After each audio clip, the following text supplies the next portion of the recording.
So far, I've discussed the ways that games can be movie-like without interfering with player interaction. But there's something of an outlier in any discussion of cinematic games, and it's the cinematic platformer. While some members of this genre, such as Another World, do feature heavy scripting, that's not what distinguishes them, and that's not why they're cinematic. In fact, the first cinematic platformer, Prince of Persia, has essentially no story or environmental detail worth mentioning. Cinematic platformers are cinematic in an etymological sense, which is that they pay special attention to kinematics, the physics of our bodies. These games place realistic restrictions on jump height and movement speed, and even factor the actual distance of footsteps into the controls. If the player taps sideways in one of these games, the character takes a step, and doesn't stop until they're done with that step. This attention to detail led to a sometimes frustrating, so-called clunky style of interaction, but it also lent a fantastic sense of weight and meaning to player decisions and actions. It might be better today, when so many games are supposedly cinematic in the movie sense, to simply describe games like Prince of Persia as kinematic. And while it varies, there may be more kinematic games today than ever before, thanks to advancements in motion capture and physics. However, this is not what most people are referring to when they lament or celebrate the rise of cinematic video games, and has little to do with cinematography and its application to 3D graphics. One modern game in particular stands out to me as the intersection of kinematics and cinematography in video games. That game is Shadow of the Colossus. In kinematics, it takes heavy inspiration from Another World, evoking much of its atmosphere through finely tuned, realistic animations. When Wander walks, he walks cautiously like a fox, pivoting on the balls of his feet. When scaling a colossus, he dangles and sways with its movement, barely retaining his grip. His horse has been criticized for being unwieldy, but that's because it's a realistic horse. It doesn't stampede at a moment's notice, unless you know how to convince it to. It doesn't need your permission to avoid obstacles.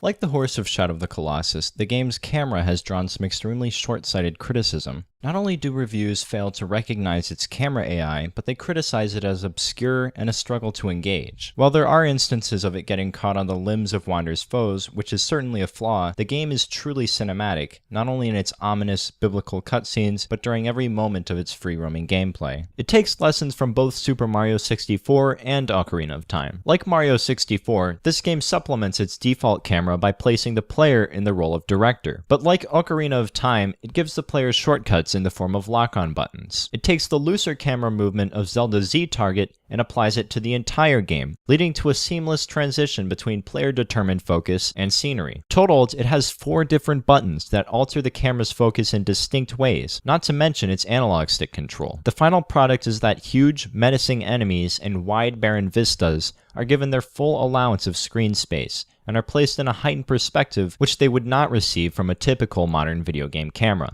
Much can also be said about its lighting, but that can be summarized. This is a PS2 game, but it had to have HDR.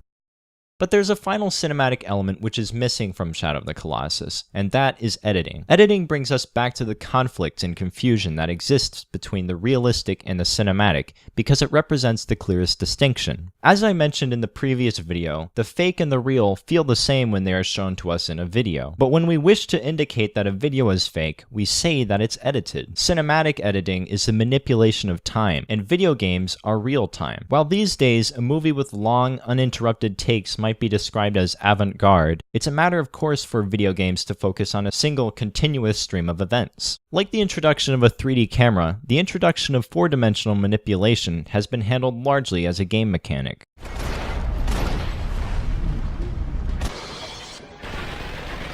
The enemy's repair units before he falls.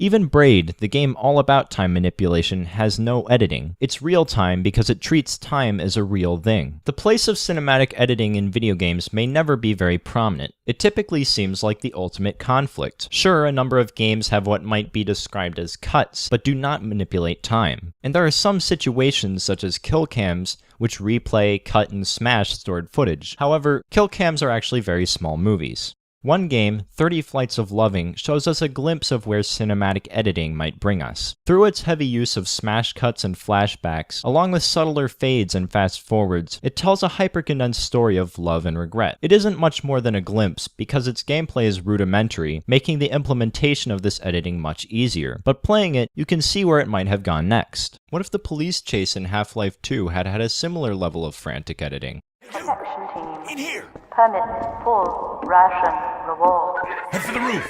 Permanent off-world relocation.